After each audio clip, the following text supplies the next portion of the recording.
Mga kaibigan, 1:30 to 3:30 p.m. Vivian Velez. DZRJ 8:10 a.m. Double V sa himpilan ng bawat Pilipino. At Pia Morato. Education Radio here on DZRJ 810 and 8 Tri-Media. Hasta luego, everyone. Sa DZRJ 8:10 a.m. Tunay na nagmamahal sa bawat Pilipino. DZRJ 8:10 a.m. 8 Tri-Media, ang himpilan ng bawat Pilipino. Narito ang magagaling at respetadong anchors ng A-Try Media, sina Joey Falcon, Supremo sa Himpapawid, Bernard Tan, kakampi nyo sa katotohanan at katarungan, Sammy Pagdilaw, Sir Chief, reporting for duty. Hana Senyeres, Po si Hannah Senyeres ng OFW Family Club. Gemma Gumamela, Iba Pinoy Expat OFW Buhay Abroad. at Miguel Hill. Buenos días a todos mis amigos. Eso Carrancho Miguel Hill. Sa DZRJ 8:10 a.m. Buong pusong ipinagmamalaki ng pamilya ng A-Try Media ang mga programa nitong nominado sa 39th Catholic Mass Media Awards for Best Public Service Program, Serbisyo Publiko, Kakampi at Radio OFW, for Best News Program, Balitang Tanghali, for Best Commentary Program, Kasangkamo ang Langit, for Best Education Program, Education Radio, for Best Business Program, Angat Pinoy, Negosyo ni Carancho, at Bistalk 101, for Best Entertainment Program, Inside Showbiz, at Showbiz Galore. Lahat ng ito ay dahil sa patuloy na pagtitiwala at pagtangkilik ninyo sa mga programa ng A-Try Media, ang himpilan ng bawat Pilipino. Maraming salamat! Kayo'y nakikinig sa DZRJ 8:10 a.m. A-Try Media, ang himpilan ng bawat Pilipino. This program is brought to you by A-Try Media Pro Incorporated. Magandang gabi po sa inyong lahat. Welcome po sa Buhay Indie. I am Guile and we are back live dito sa DZRJ 8:10 a.m. and meron po tayong very special guest. It's gonna be a very exciting show. We get to talk about film once again and that we all love. We have a special guest, si Direk Ellen Ongkeko Marfil. Hi, Gail. Yeah, let's all clap for her, ladies and gentlemen. We also have my friends here on the booth, sila Dan Irving and Joel Sinaga. We're currently shooting for my thesis. And these guys are a lot of help. Okay. So welcome, So Direk. this is for your thesis. Okay. Yes, well, it's for the thesis and for the people watching as well. course. So, you know, Yeah, they hello, will everyone. get informed of indie films. Pero before we start, let's talk about who you are, Direk. Like, a lot of people already know you. And a lot of people respect your work already. You've worked with really big people. Si Ricky Lee, you've worked with him in the film yung Angels. Angels, yeah. Yeah. And his book, yung Trip to Quiapo, that was like my manual. That was my guide. Okay. And these are very influential people that you're working with, and we all know that Ellen Ongkeko Marfil is also one of the most influential peoples in the the field of film. And parang di ka marinig yung headphones ko. There you go. Okay Alright. lang ba if I talk this far? Medyo lapit po tayo, ate. Yeah. Okay. All right. So let's talk about how you started film and the films you've already done. In 1996-2001, you directed 10 episodes for Maala-ala Mo Kaya. And Wow, you did research. of course, a lot. Okay, good. Tsaka, dati ko pa rin po kasi napapansin yun yung sa credits. When I watch mga movies or mga shows, Okay. I make it to a point na binabasa ko po yung credits. And sometimes, there are familiar names that stand out. So, Okay. you will see, ito, work niya, ganyan. So, kasi parang kaya ko din po pinursue yung film is because, ito mga taong to na nakikita ko sa credits, in-idolize ko po sila. Kasi I know they're the ones who made this film. They're the ones who are all behind this. That's the purpose of the whole time na kailangan may credits is to give credit to the people who did it. So, tinitignan ko po isa-isa yung mga pangalan, tas pag may time po ako sinesearch ko sa internet kung sino yung mga tao. And then when you search these people, you find many other wonderful artworks that they have done. And it kind of leads you to this whole network of art. It's like a Spotify playlist, you know, a recommendation na when you follow these people, they will lead you to even greater stuff. So, matagal ko na nga pong ginusto maging part nung credits. Aha. Kaya parang So pinursu ko po soon. yung film. Yeah. Okay. So, to make it very simple and to describe it to the people, what is indie filmmaking? Wow. That's kind of controversial, actually. I mean, there's so many... Maraming ang definitions and Yeah, there's no yeah. exact. But just to be simple, no, it's independent, no. Mm-hmm. It's a shortcut for independent. Independent, supposedly from studio or mainstream cinema. Okay, Pero you worked po with both sides. I started with mainstream. Mhm. No, I started with Himala. Yeah. Mabubuking ang aking age. Himala, Sister Stella L. Yeah, I even joined Star Cinema.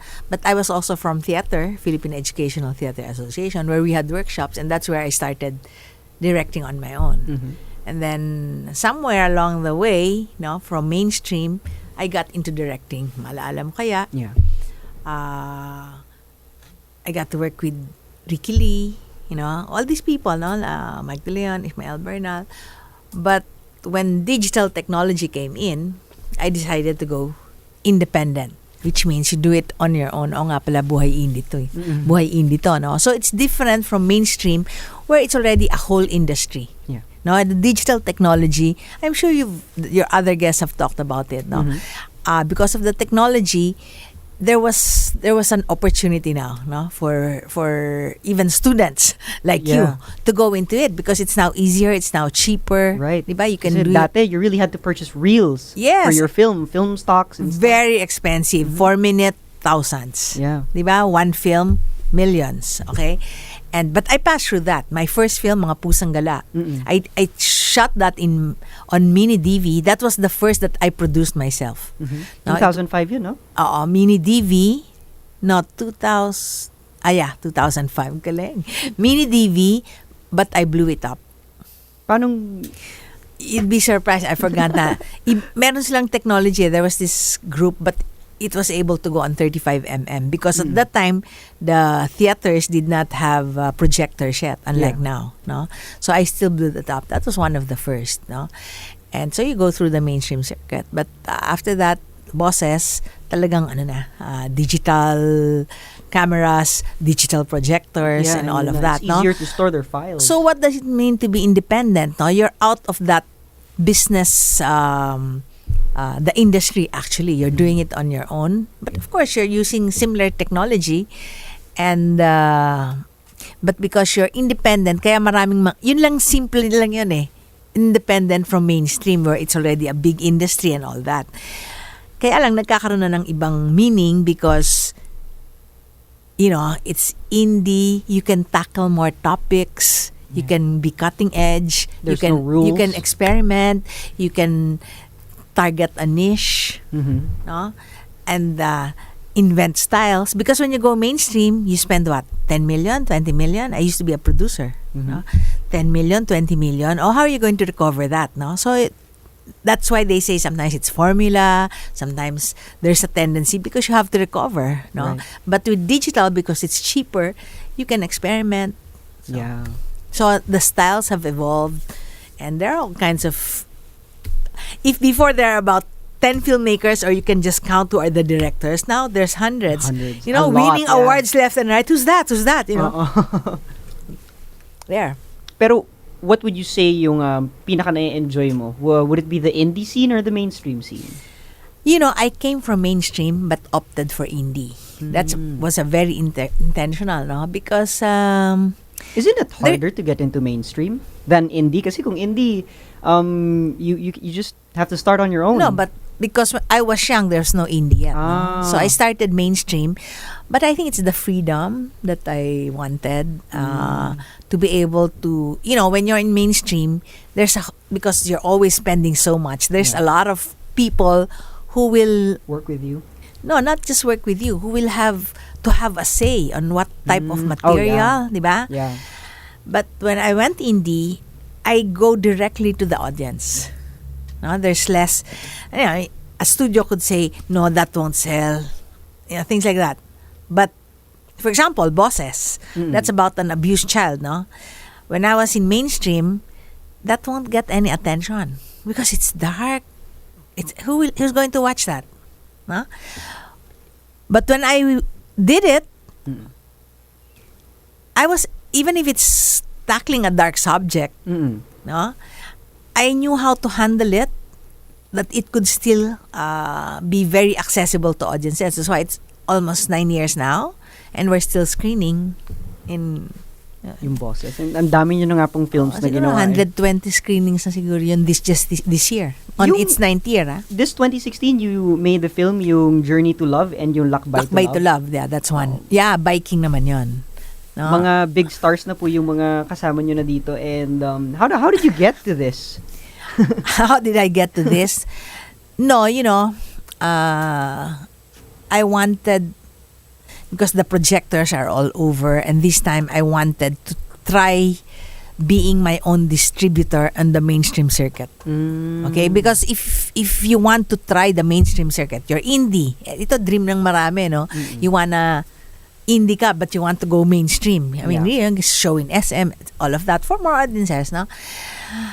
You need to have stars, no? I'm also kind of an advocacy director, so I want to get bigger audiences, and it helps talaga when the actors are known already. No? So how did I get to that? I just try and convince them on the advocacy that I was carrying. That was about biking and climate change.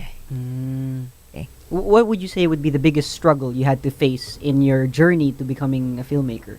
Sa pagsisimula nyo, ano po yung pinakamalaking struggle nyo na dinaanan, na baka sakaling madaanan din po namin? Lahat siguro, kaperahan. Okay. Let me share, no? What happened to me, I started wanting to be a writer. And then, you don't get followed, really. It's not really your voice, di ba? Because you have to negotiate with all the people, no? So I started and decided to direct. Still, even when you direct, it's not your airtime, so you have to negotiate, no, what you want. And then I became my own producer. But again, it's not, even if you produce, even if you're with digital technology, pwede na, kahit konting pera, possible, right? But who's going to watch? How do you really bring it out, no? And so I am my own distributor now. So what am I saying? What's the biggest problem is you want your voice heard. Yeah. Diba? I think you that's, want to put a mark out you there. You want to get your voice out. You want to be watched. You want to be able. That's your way of communing with people, diba? Yan yung ano natin, no? So that's the greatest struggle, because it's a big industry, no, and it's not easy. Everything else, money, stars, stories, lahat yan struggle, But I guess for all filmmakers, it's really, one, they want to be able to do it, so they need the resources. After they get to do it, what? Ang dami-daming films ngayon dyan, indies, wala, nandiyan na lang, nakatago na lang sa baul, di ba? Kasi, it's so easy to make films now, but distribution is still big business controlled. Yeah. So that's a struggle. Still, it's getting your voice out there. I think that's the biggest struggle of everybody. First level pa lang yung magawa mo yung film. Would you say that anyone could be a filmmaker, a director? Would you say anyone could be a director? Or does it take like a special person to be able to hold the responsibilities of one? I take a very humble view on that. No? For me kasi, the camera is now the new ball pen. Before, ancient times, iilan lang yung scribes, di ba? Yeah. Yung pwede magsulat. Ngayon, almost everyone can write. Everyone can publish their book. Lalo na with computer, pwede na nila i-print out, package, pwede na nila ibenta, di ba? So, it's just the same. No? It's just the same. Whoever has a cell phone can actually do. Yeah. I mean, it's very convenient for everyone. It's so convenient. So when say it takes a special kind of director, yun nga lang, everyone can do their own story now. It just replaced the writing and the book. Everyone can do it. Pero syempre, doon nagkakatalo yung maganda, yung magaling, o nakaka-reach ng audience, nakaka-communicate. So it's about communication pa rin. If you can communicate well as a human being. If you're able to, you're sensitive enough to what life is all about, I think. You know, I mean, there are different reasons why people direct. Some do it to just express themselves, or some to make money because they have the craft, they have good, maganda ang mata, magaling ang mata, makaka-direct, no? So, and then it's just like writing. You learn the words. You want to do something, you want to tell your story, you learn the language. What's the language? Close up, full shot, yun ang language ng film, right? Okay. Wow. Well, so I think it's open to everybody. So that's why now, everywhere, even in the States, young kids, grade school, they do the reports on video. Yeah. They can edit. Madalas nga, yun na yung requirement kahit wala pang skill yung tao. Kaya nga ang sinasabi ko, yeah, everyone does their home video now, di ba? With the cell phone. No? And then, even on Google, they can learn how to edit. They can learn special effects. So, who am I to say that it's just for special people? Maybe there will be special films. What are those special films? Wow, ang daming humanga. Wow, ang daming tinamaan. Wow, it's able to change the world. Oh, wow, ang daming nag-enjoy. Yeah, ganun kasimple. Well, to know more about Miss Ellen, why don't we watch this video reel? Okay. So we can also see your films from 1996-2001. Wow. And yung Angels, 2005 Stray Cats, 2008 Bosses, and 2016 Journey to Love and Lakbay to Love. All your recent films. So can we play this video? All right, let's watch this, ladies and gentlemen. Direk Ellen Ongkeko Marfil.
You know, I remember when I was doing bosses, no, in the middle of a struggle, ganyan. And then I sat down and I said, oh God, ba't ko ba nakalimutan na ang dugo-dugo pala nitong gumawa ng pelikula? Ba't ko ba nakalimutan? Ba't ba ako umiilit nito? Di ba? Parang gano'n. Because of my Pusang Gala. Yeah. But after that, and then you forget. Now when I was watching it, so I remembered Pusang Gala, Angels, I remembered all of that. I had such fun. Kaya buta inimbita mo ako kasi napanood ko ulit to. You know, well, it's really nice to know that we sparked something in you. Yeah, to remember all these things. No? But now kasi I'm going online. No? That's why Peliculove, at the end of that film, it said, we want to meet the people, all the people online, because that's where the world is going. Yeah, no? So everyone is there now. Yeah. And it fits the indie scene actually, because you know, you're negotiating directly with the people. Yeah. Once you have a site. But of course, it's so nice to go big screen. Yeah. No, I remember the first time when we did Angels. Yung Angels ba yun? It was Pusang Gala. Mga Pusang Gala, no? So mini ano ba yan? Pusang Gala in 2005? Pusang Gala. Angels. Which was just on 2001? Yeah. Wow. Mini DV lang yan, di ba? But I was able to project it. May nagpahiram sa akin, napakamahal. The Mercedes-Benz of projectors at the time. We showed it in UP. So we saw it big screen for the first time. So that was my first film that I was able to show on big screen. Lahat kami, staff namin, wow, nagsisigaw kami. Iba kasi talaga. Must have been a wonderful feeling. And then I had another film like Pusang Gala. I brought that to Iloilo, no? So we went around kasi I had the humanities head of UP Iloilo, loved the film, so he brought it to Iloilo and showed it for 4 days SM, no? At the same time, I gave a workshop to mass comm students. And because they were showing Pusang Gala in SM, yung mga workshop ko, sige, you do something, we will show it on the big screen. Imagine these mass comm students, no, working lang with like that. Then suddenly they saw their big screen 1 minuters yung effect from our workshop. Oh, I don't know where they are now if they're doing films, but talagang turn on. No? So of course, big screen is still great. But you know, we all want to do that. Any independent filmmakers, ganyan. Pero right now for me, it's still swerte-swertihan yan kasi depends kung sino ang competition mo. At that time, I tried it with Lakbay Tulawang. Nakasabay ko yung kay Vilma Santos. Pero you know, with the student filmmakers nowadays, hirap pa rin sa kanila yung mapaproject sa big screen yung films nila. Kasi you have to go through digital cinema packages and everything. Oh, yeah. That's still expensive, yes. So, that's true. Talagang nagiging output nila sa online or... Mag-home screen na lang kayo na malaki. Pamura na ng pamura eh. That's why, for me, my projection talaga is that, you know, more and more people will have big screens that are cheaper and you just have parties to watch it. Yeah. Of course, syempre, mga Hollywood na special effects. I bet you have like a cool projector setup at home. Hindi naman sobra. No? So, I think I just watch near. Big so, effect. yun. I think everything's great for indie filmmaking. No? They have swerte nga yung mga generation nyo, kayo. Because before, ang mga filmmakers, di ba, pipila ka kasi there are only 7 filmmakers. There are only how many studios at that time. Now, you can do your own thing. Right. Di ba? And just a simple camera. Yeah, with a simple camera. Yeah. If you have the talent or the story, you have something to say and you know how to say it. Nag-boom nga po ang mga freelancers, mga wedding videographers, mga events. It's all over. Yeah. I think the world's getting more and more visual, no? Yeah. That's one. Yun din, becoming a more difficult competition though kasi ang dami na na gustong pumasok talaga sa film. Parang yan kung dati, like kagaya ng sinasabi ko kanina, dati, iilan lang marunong magsulat. Ngayon, pumunta ka sa National Bookstore, it's all over the place. Ganyan rin ang pelikula, di ba? Dati, iilan lang nakakagawa. Ngayon, it's all over the place, diba? So, and that's actually the purpose of this show because we know that any one of you guys out there listening or watching us right now you guys can be filmmakers. You can, spread your story out there through visuals. Yeah, you can film. engage the world. You can Yeah. go straight online, for example, and engage the world. And then, you get an audience. Kaya nga ang dami, kahit nga sa mga musical artists, kaya sina Charisse, di ba? They went online. Biglang napunta kay Ellen DeGeneres, biglang they conquered the world. No? It's the same for film.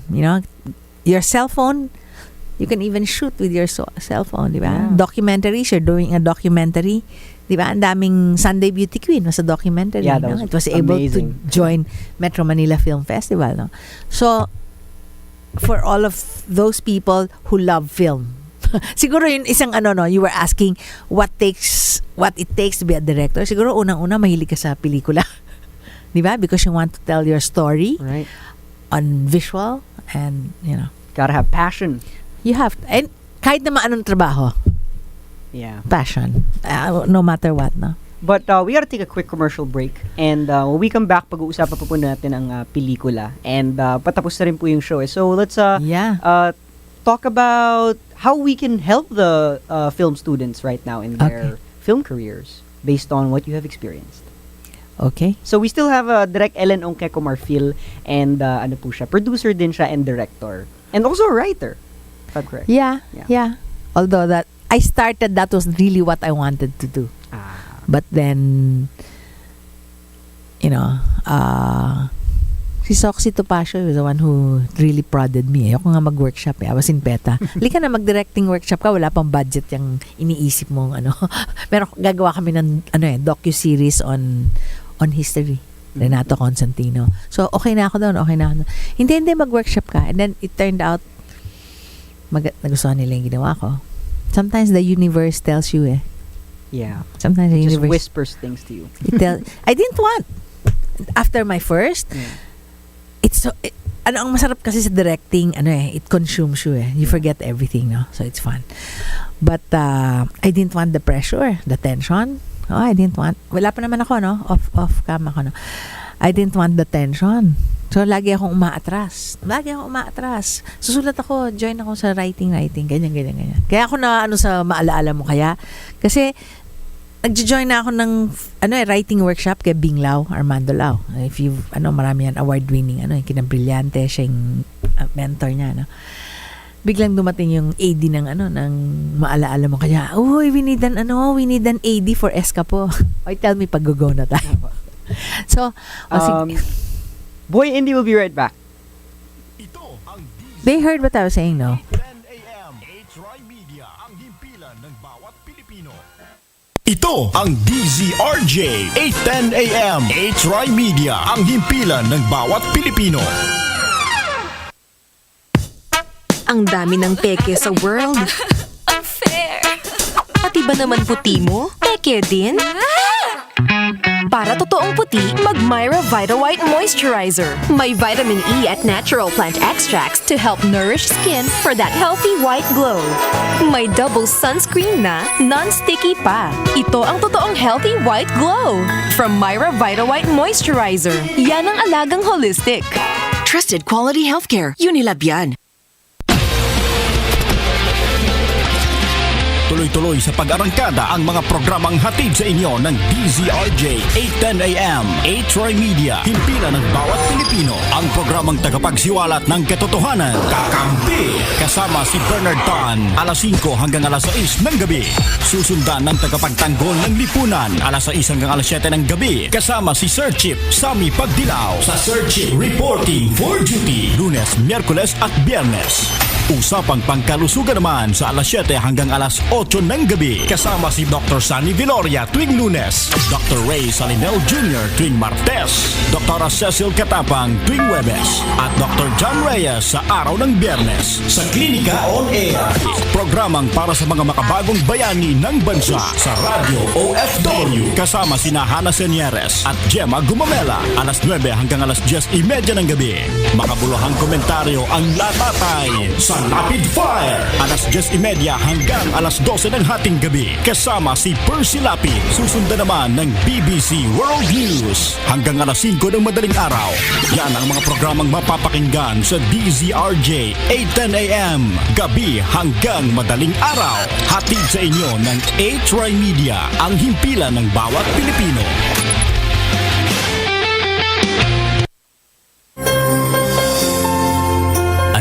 Of musical inspiration dito sa Acoustic Night with Jerry Maya. Maki-join sa live acoustic jamming kasama sina Pili Politan at Froy Calixto. Acoustic Night with Jerry Maya. 1 to sawa hanggang umaga ang kantahan at batian. Tuwing Sabado, simula alas 11 ng gabi, Acoustic Night with Jerry Maya. Dito lang sa DZRJ, 8:10 AM. Hatid sa inyo ng A-Try Media, ang himpilan ng bawat Pilipino.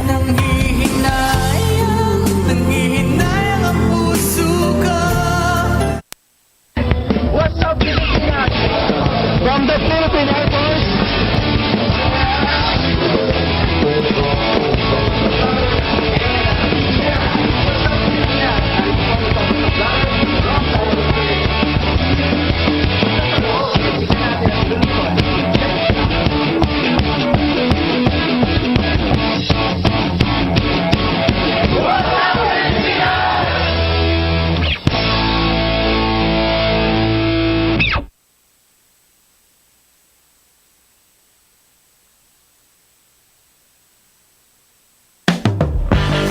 Makinig, makikanta at makijam kasama ang nag-iisang Percy Lapid.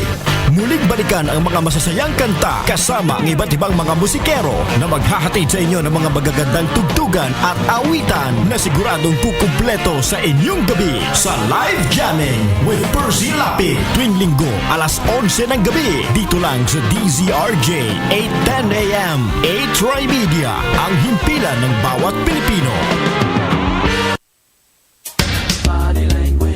Pampagood vibes sa inyong Sabado ng umaga. Mga makabuluhang talakayan at kaalaman para sa ating mamamayan. Yan ang hatid sa inyo ni Miss Vivian Velez sa programang Double V. Si Miss Vivian Velez sa Double V. Tuwing Sabado alas 6:30 hanggang alas 8 ng umaga. Dito lamang sa DZRJ 8:10 AM. A-Try Media, ang himpilan ng bawat Pilipino. Ng A-Try Media, ang himpilan ng bawat Pilipino. Maraming salamat. Kayo'y nakikinig sa DZRJ 8:10 AM. A-Try Media, ang himpilan ng bawat Pilipino. This program is brought to you by A-Try Media Pro Incorporated. Muli po nagbabalik ang Buhay Indie. It's 9:49 po in the evening and kasama po rin po natin si Direk Ellen Ongkeko Marfil. Hello, Direk. Hi. How are you doing so again. far? Nag-enjoy naman po ba kayo sa show na to? And we're talking about films and everything. Of course, it's my passion, so it's nice to talk about it. And I'm talking about my works and my experiences, always. Well, let's talk about your student life. Film po ba ang kinuha nyo? As a Broadcast communication. Broadcast communication, but at that time, I entered theater also eh. So at that time, hindi ako naging passionate actually about television. No, I got more involved in theater. Why?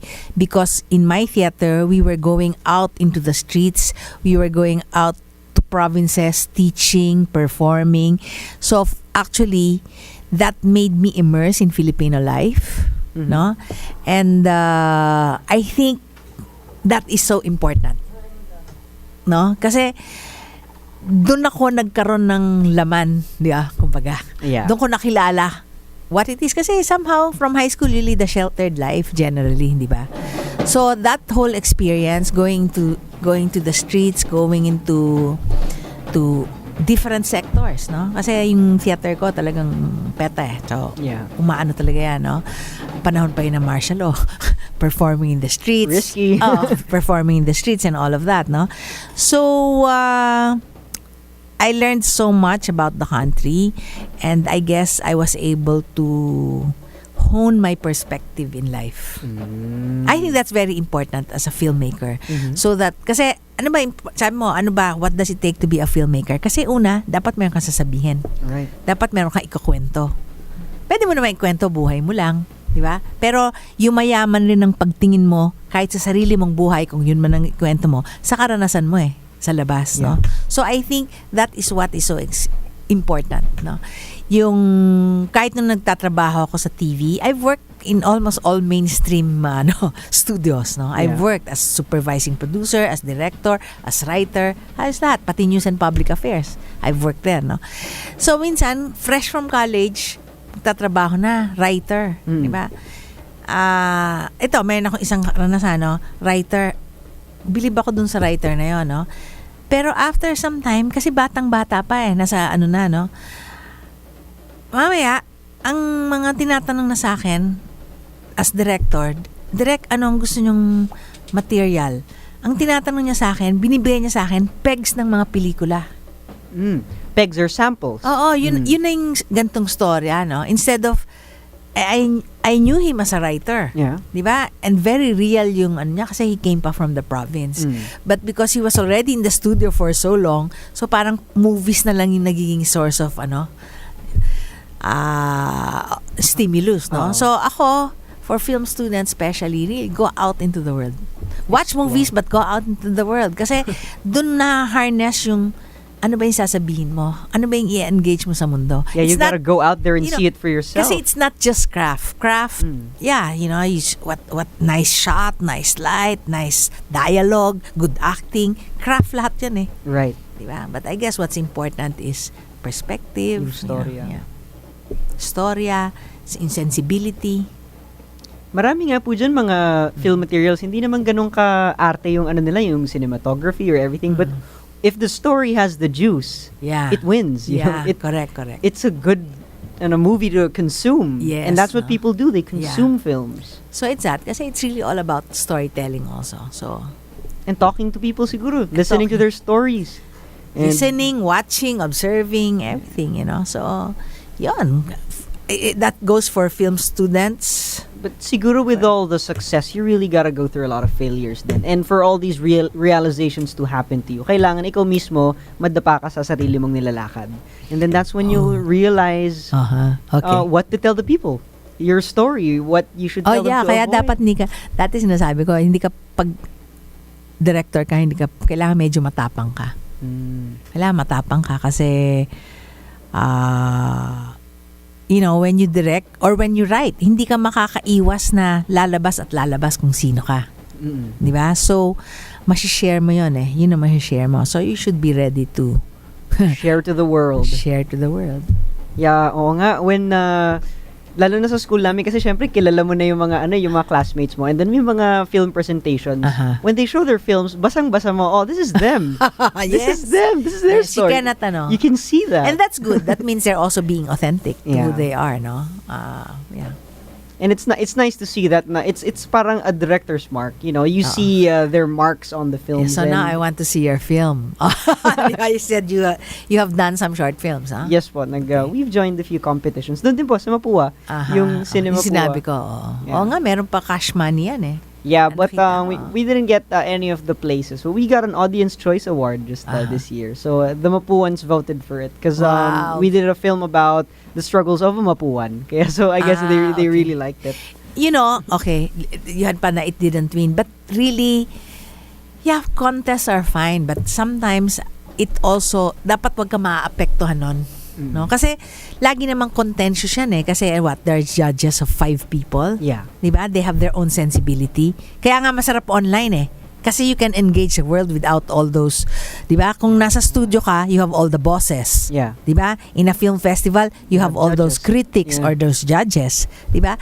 You have to learn how to engage the world kasi baka iba yung pamantayan mo Diba? So you shouldn't be affected. I mean, I think minsan, ang dami ngayong festivals, di ba?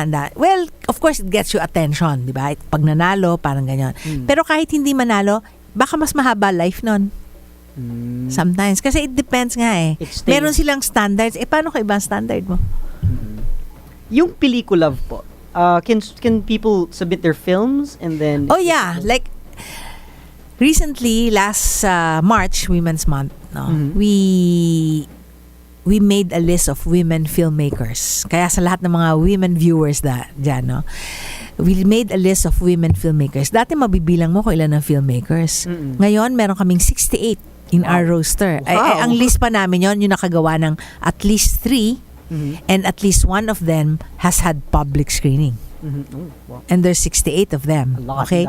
And we're continuing that, and we're showing their short films online in our website, www.peliculove.com.ph, and we're encouraging people to submit their works, no?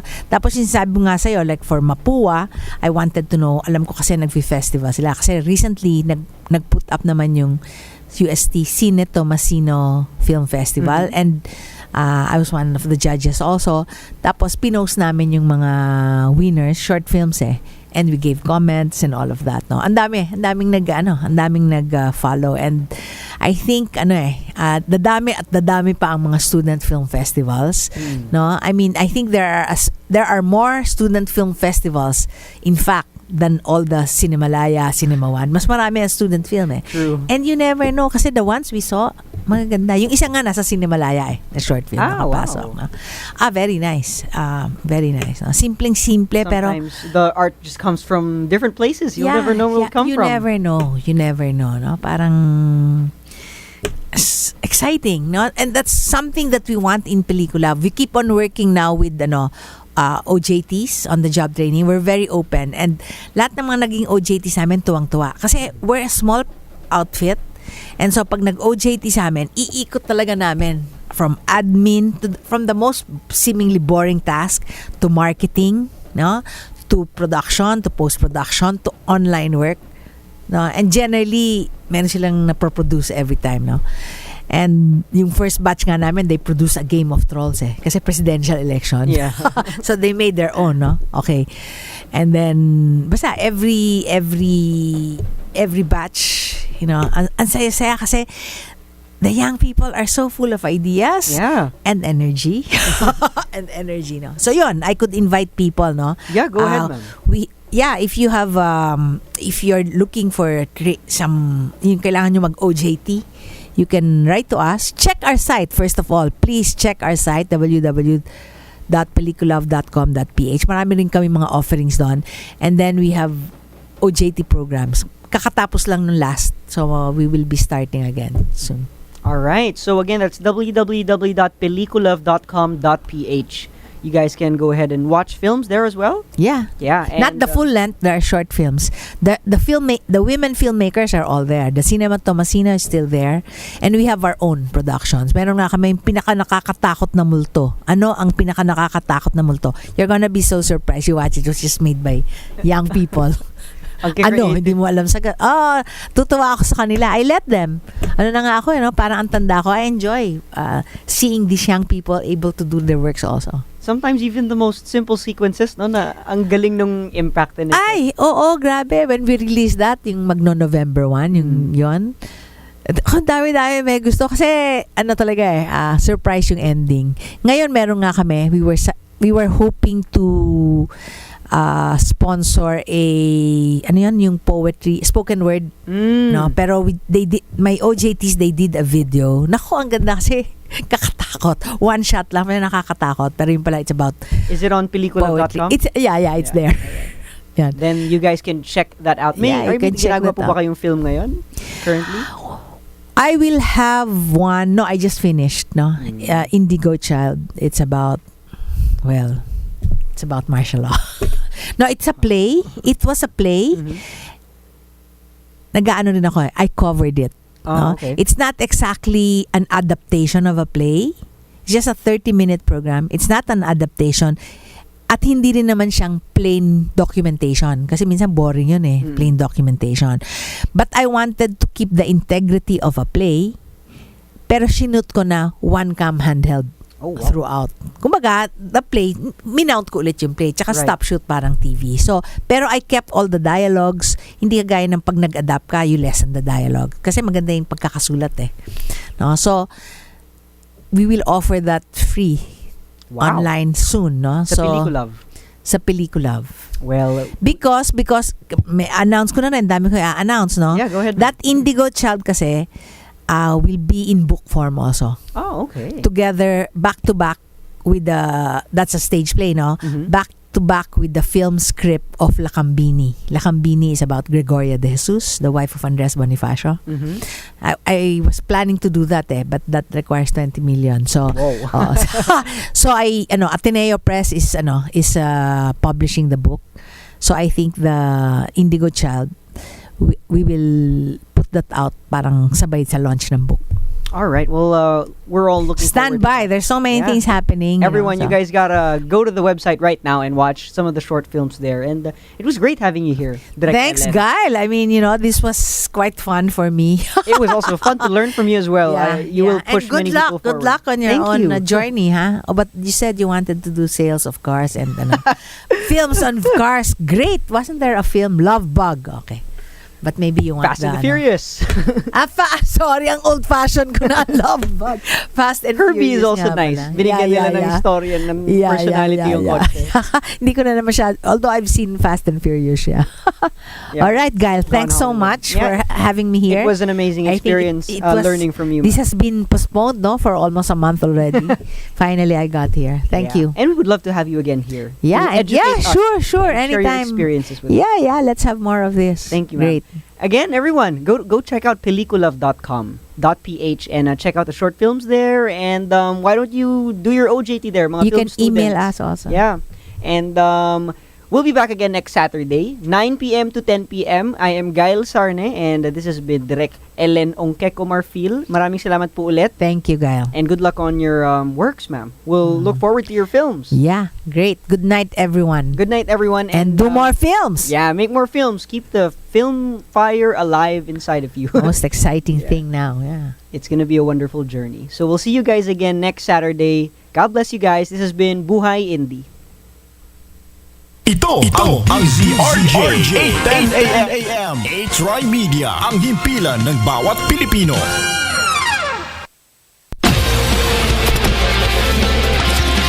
Tuloy-tuloy sa pag-arangkada ang mga programang hatid sa inyo ng DZRJ 8:10 a.m. H-Ry Media, himpilan ng bawat Pilipino. Ang programang tagapagsiwalat ng katotohanan. Kakampi! Kasama si Bernard Tan, alas 5 hanggang alas 6 ng gabi.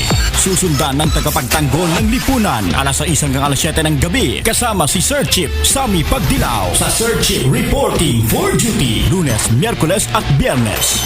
Usapang pangkalusugan naman sa alas 7 hanggang alas 8 ng gabi. Kasama si Dr. Sunny Viloria tuwing Lunes, Dr. Ray Salinel Jr. tuwing Martes, Dr. Cecil Katapang tuwing Huwebes.